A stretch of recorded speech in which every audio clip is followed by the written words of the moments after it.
If Windows 10 fails to start, then the automated startup repair system will be invoked. This works by resetting the operating system components to their default state. For example, if a system driver is missing or corrupted, the automated startup repair tool will restore the original version of this driver from its driver's database. So this can fix the most common startup issues.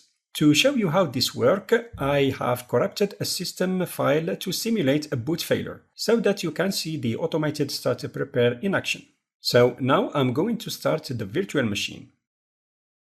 I can see a message that says preparing automatic repair. So Windows 10 has detected a boot problem and it has invoked the startup repair tool. Now, the startup repair tool is diagnosing the system to try to find the problem source. And if it identifies any problem that it can fix, it will fix it.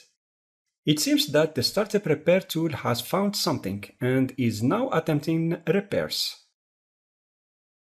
Windows 10 is now restarting. Let's see if the boot will succeed. Oh yeah, the startup repair has successfully found the boot failure problem and did repair it. I can log in again to my desktop and will check the log file generated by the startup repair tool to see what the problem was and what the actions the tool did to fix it. The log file is located under the Windows folder.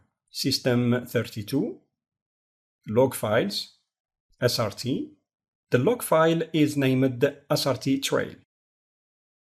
At the beginning of the log file, I can see the number of repair attempts performed by the startup repair tool. In this case, it performed only one attempt to solve the problem. Here there is the number of root causes, 1 in this case. Here are the tests performed by the tool to identify the problem. It has checked for updates, done system disk test, disk failure diagnosis, and other tests.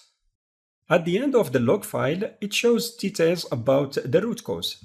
I can read that boot critical file and it gives the path and the name of the file that was corrupted. And this is what caused the boot failure. The action performed by the tool after identifying the root cause was repairing the file by restoring the original version.